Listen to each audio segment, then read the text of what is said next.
Hi friends, எல்லாருக்கும் வணக்கம். செல்வி Halbert சேனலை சப்ஸ்கிரைப் பண்ணி பாருங்கள், லைக் பண்ணுங்கள், ஷேர் பண்ணுங்கள், கமெண்ட் பாக்ஸில் கமெண்ட் பண்ணுங்கள்.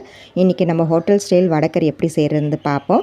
நைட்டே நீங்கள் கடலைப்பருப்பு ஊற வச்சுக்கோங்க ஃப்ரெண்ட்ஸ். அதை நல்லா வடிகட்டிட்டு ஃப்ரெண்ட்ஸ், சோம்பு, கொஞ்சமாக பெருங்காயத்தூள், கொஞ்சமாக உப்பு ஆட் பண்ணிவிட்டு கொரப்பாக அரைச்சி வச்சுக்கோங்க ஃப்ரெண்ட்ஸ். அரைச்சி வச்சதை எண்ணெயில் போட்டு இந்தமாதிரி சின்ன சின்ன போண்டா மாதிரி பொரித்து வச்சுக்கோங்க ஃப்ரெண்ட்ஸ். ரொம்ப ப்ரௌன் ஆகும் ஃப்ரெண்ட்ஸ்.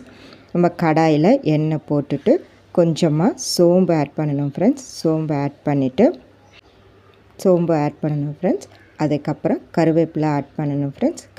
நல்லா ஃப்ரை ஆனோன்னு உடனே ஃப்ரெண்ட்ஸ், நம்ம ஒரு சின்ன துண்டு பட்டை, 2 லவங்கம் ஃப்ரெண்ட்ஸ்.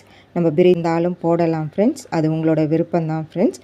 அது ஃப்ரை ஆகிட்ட பிறகு நம்ம பொடியாக நறுக்கி வச்ச வெங்காயத்தை ஆட் பண்ணணும் ஃப்ரெண்ட்ஸ். வெங்காயம் நல்லா கோல்டன் கலரில் ஃப்ரை ஆகணும் ஃப்ரெண்ட்ஸ்.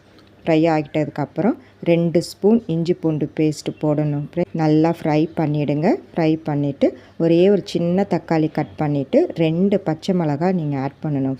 ஆட் பண்ணிவிட்டு அதையும் ஃப்ரை பண்ணுங்கள். கொஞ்சமாக மஞ்சத்தூள் ஆட் பண்ணுங்கள்.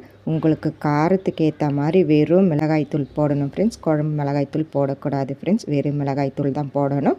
2 ஸ்பூன் தனியாத்தூள் ஃப்ரெண்ட்ஸ்.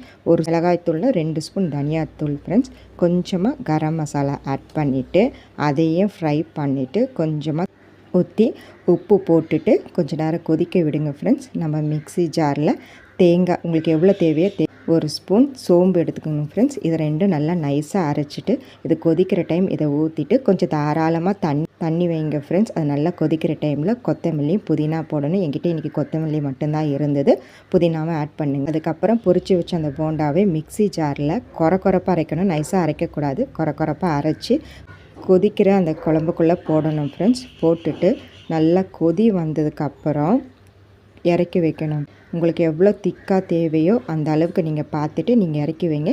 இன்றைக்கி எங்கள் வீட்டில் பூரியும் வடைக்கறியும் தான். உங்கள் வீட்டில் என்னென்ன டிஃபன் பண்ணிங்கன்றது எனக்கு கமெண்ட் பாக்ஸில் கமெண்ட் பண்ணுங்கள் ஃப்ரெண்ட்ஸ். தேங்க்யூ ஃபார் வாட்சிங் ஃப்ரெண்ட்ஸ்.